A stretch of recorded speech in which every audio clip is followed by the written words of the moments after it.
A gente já havia alertado anteontem, na segunda-feira, né, logo após aquela entrevista coletiva bem longa, em que a diretoria do Santa Cruz admitiu que o clube estava, junto com seu conselho deliberativo, conselheiros, sócios, buscando junto à CBF uma forma de jogar a Série D 2024, e o que o Santa havia alertado que poderia fazer, fez agora há pouco. O Santa protocolou hoje, perante ao Superior Tribunal de Justiça Desportiva, o STJD, uma medida cautelar inominada com um pedido liminar. O que é que o Santa vai querer agora? Que o STJD analise esse pedido, essa solicitação do clube para disputar a Série D 2024. É bom lembrar que primeiro foi para a CBF, né? E a CBF não respondeu. A CBF não deu nenhuma atenção a esse pedido do Santa Cruz, não se envolveu nesse pedido do Santa Cruz. E como já era previsto, como a diretoria já tinha pregoado, não é isso? Isso. Se não passasse pela CBF, iria direto para o STJD. E está querendo, inclusive, cancelar a competição, o início da competição, é isso, Igor Moura? Exatamente. Essa medida, no caso, é para obter a inclusão do Santa na Série D, né, com a inabilitação do Democrata de Sete Lagoas, que vai jogar a Série D esse ano, depois de ter conseguido, via Campeonato Mineiro, sendo lanterna, a vaga na Série D desse ano. Porque o estranho de tudo isso aí é exatamente isso, né? Para todo campeonato que você quiser entrar hoje no futebol brasileiro, isso está naturalmente em todos os regulamentos, você tem que ter o acesso e o descenso, né? Você tem o acesso, você se classifica. E aí, no caso do Democrata de Sete Lagoas, não é o de Governador Valadares, é o de Sete Lagoas. Exatamente. O de Sete Lagoas sequer conseguiu esse acesso no campeonato local, no campeonato estadual deles. Foi lanterna da competição. E, naturalmente, eles têm que botar um clube lá deles. Agora, será que o Santa Cruz pode tirar proveito dessa brecha para conseguir algum êxito via STJD? Eis a questão, meu caro Igor Moura. É o que o Santa está buscando via STJD, se baseando, eu vou ler aqui só o trecho, Ed. O que é que o Santa está se baseando? Na Lei Geral de Esporte. Só um detalhe, à vontade, você claro. vai ler a Lei Geral do Esporte. É importante dizer que a Lei Geral do Esporte foi atualizada recentemente, passou pelo Congresso Nacional e muita coisa do Estatuto do Torcedor sobrevive hoje na Lei Geral do Esporte. Perfeito. E o Santa se baseia no artigo 193 da Lei Geral do Esporte, que fala o seguinte: a inclusão do Santa Cruz na Série D do Campeonato Brasileiro na Série D 24, né, em razão da aplicação literal do artigo 103, quarto do Regulamento Geral de Competições de 2023, publicado pela própria CBF, que diz o seguinte: nas competições realizadas e coordenadas pela CBF, para as quais a classificação dos clubes decorra de colocação destes em competições estaduais organizadas pelas federações filiadas, inclusive torneios seletivos, aí vai naquela taça Fares Lopes, taça Governador do Estado, enfim, como se fosse a Copa Pernambuco.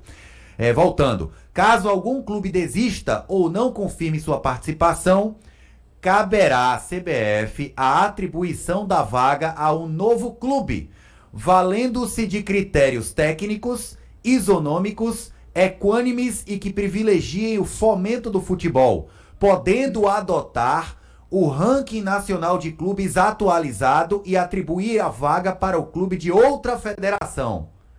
É aí que o Santa está se baseando. E que, por incrível que pareça, né, dos clubes que estão sem divisão hoje no futebol brasileiro, o Santa é o melhor colocado no ranking. É o melhor colocado. Imagina vocês, o Santa está na 59ª colocação, pode aparecer no próximo ranking, depois em 80º lugar, mas no momento ele ainda está na frente dos demais que estão sem calendário nacional. Sim, a gente está falando aí de 124 clubes, o Santa é entre os que não tem divisão melhor classificado. Não, pois é. Porque a gente está contando A, B, C e D. Mas você imagina como tem clube ruim e mal colocado nesse futebol brasileiro. Claro, não tenha dúvidas. Porque o Santa já está numa posição humilhante, né? 59º lugar. Jamais aconteceu isso na história do Santa Cruz. E vai cair mais ainda se não jogar a Série D, né? Exato, é o que eu falei Deve pouco, cair na posição 83. 80º para baixo, né? 80º para baixo, impressionante. O Democrata, agora o lado mineiro, o Democrata lançou uma nota oficial no seu site, inclusive fui hoje no site oficial do Democrata de Sete Lagoas.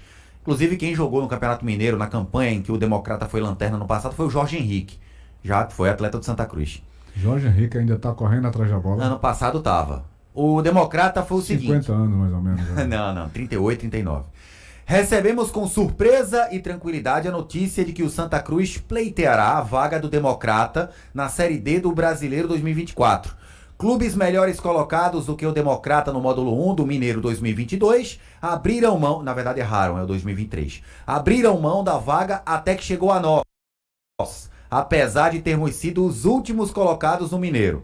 Assim, fomos convidados pela CBF, respeitando critérios técnicos e aceitamos, sendo que inclusive já participamos do conselho técnico da competição e somos parte da tabela que já foi divulgada. Não há nenhuma providência a ser adotada por enquanto, até porque não temos sequer a confirmação de que já houve ajuizamento de alguma medida. Contudo, obviamente, seguimos atentos e acompanhando a situação. Essa é a nota do Democrata. Tem algum período determinado para o STJD dar uma resposta sobre isso, não? 3 dias. 3 dias. 72 horas. Então para a semana só, né? Porque entra a semana feriadão. Agora, acabou, né? Então pois é, só semana que vem. O detalhe, Edinaldo, é que eu tava olhando também, sabe quem vai ser o técnico do Democrata nessa Série D, se o Democrata disputar? E na segunda divisão mineira, o Democrata estreia na Série B mineira, no dia 5 de maio contra o Valério Doce. Quem? Toninho Peço, o técnico que foi do Flamengo de Arco Verde esse ano no Pernambucano, Lanterna. Foi demitido, né? Não chegou nem a ser demitido, ficou do começo ao fim do campeonato, foi Lanterna. É verdade. E foi Lanterna. O Flamengo foi uma bagunça generalizada, né? Faz uma arrumada ali, bota em campo. E o treinador do Flamengo de Arco Teve Verde 10 dias para entrar no campeonato. Foi, e ele vai treinar o Democrata na segunda divisão mineira e talvez, claro, provavelmente na Série D do Campeonato Nacional. Vamos escutar. Olha, eu sinceramente acho muito difícil o Santa Cruz alcançar algum êxito nessa empreitada. Agora, ele está de alguma forma tentando uma brecha. Diferente do que estavam tentando antes, que era para dar uma viradinha de mesa, não aceitam esse termo, mas era isso. Uma viradinha de mesa é que você pelo menos está trabalhando em cima de algo existente, né? Que é exatamente o fato de estarem colocando no campeonato, numa competição da Confederação Brasileira de Futebol, um clube que foi rebaixado, que não ascendeu para nenhuma fase, para nenhuma classificação. Aí você tem alguma coisa para correr. Não é um tiro no escuro o que o Santa está fazendo. Está utilizando como base algo que o próprio advogado, né, o Oswaldo Sestário, experiente... Agora, a CBF pode muito bem dizer, eu estou tratando de um clube do mesmo estado e foi o clube que nós convidamos. Ela pode colocar como clube convidado. Pode, claro, pode. A CBF pode chegar e falar, olha, a vaga é da Federação Mineira e pronto. Pode ser um clube da primeira, da segunda ou da terceira divisão mineira.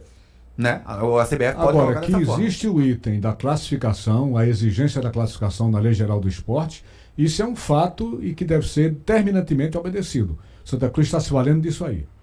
Pois é, vamos escutar o Alan Araújo? Bora. O Alan Araújo, diretor de futebol do Santa, fala como é que seria o monitoramento de atletas depois do Santa perder grande parte do elenco que foi quarto colocado no Campeonato Pernambucano, se o Santa conseguir essa tão sonhada pelo clube vaga na Série D. Sobre monitoramento, a gente já bateu um papo fora do ar, né? Para o começo do trabalho foram analisados de maneira superficial ou mais aprofundada uma lista superior a 400 atletas, 500 atletas. Então, esse monitoramento ele seguiu, né? E outros foram sendo adicionados aí durante o trabalho. Obviamente, pela falta de visibilidade sobre o calendário nacional, nenhuma ação mais efetiva foi tomada para mandar um pré-contrato ou fechar contratações, mas essa lista continua. Então, acho que ela seria o ponto de partida, essa lista mantida pelo departamento, né, pelo comitê gestor, seria o ponto de partida para você fazer algumas contratações. E aí, sendo muito honesto contigo, havendo resultado positivo nesse recurso, a gente vai ter que lançar mão também, não só dessa observação, né, que normalmente leva tempo, mas de rede de contato, né? Relacionamentos que existem em clubes como Vitória, como Ceará, eventualmente do Fortaleza, enfim, no Palmeiras, pessoas-chave que já estiveram no clube, como o presidente Constantino, outras pessoas que vai ter que dar as mãos e vai ter que se trancar no escritório durante 3 a 5 dias e só sair de lá quando eu tiver um time novo. Pronto, tá aí então o Alan Araújo. Detalhe, mais 2 atletas que disputaram o Campeonato Pernambucano, que faziam parte do elenco do Santa, já tiveram destino selado para o restante da temporada. O João Diogo, ponta, que interessa ao Santa para 2025, já está em São Paulo para assinar contrato com o São Bernardo. Vai jogar a Série C, o São Bernardo, que inclusive estreia contra o Náutico. E o goleiro, o William Assman, que era reserva do Santa, do André Luiz, até a saída do André Luiz, acertou com a Ponte Preta. Vai jogar a Série B no time campineiro. Lembrando que o Rock Kennedy, goleiro, foi pro Fluminense do Piauí. O Thiaguinho vai jogar a semifinal do Paraibano com Serra Branca, mas ainda pertence a Jacuipense. Caio Melo foi pro Ipiranga de Erechim. O Lucas Siqueira, esse volta pro Santa Cruz. Vai jogar a Série C no Botafogo da Paraíba. Ele vai pro Botafogo, né? O Lucas Siqueira? Já ele assinou um contrato com o Santa até o fim de 25 e o Santa emprestou o atleta pro Botafogo da Paraíba para jogar a Série C. O Lucas Siqueira é um que tem garantia de que vai voltar na próxima temporada. O Paulo César, que a gente falou que o Retrô tem interesse, esse deve ser utilizado pelo CSA na disputa da Série C, mas o Santa tá, de olho no atleta. Quer que quando acabe o contrato do Paulo César com o CSA, ele venha livre pro Santa pra temporada 2025. Okay. Muitos atletas desse elenco que foi quarto colocado no Pernambucano, muitos, já deixaram a situação bem encaminhada, palavrada ou já assinada para voltar em 2025. Ok, Igor? Ok, Ed. Pronto, você acaba de acompanhar a quarta-feira tricolor aqui no Bola Rolando. São 18h56.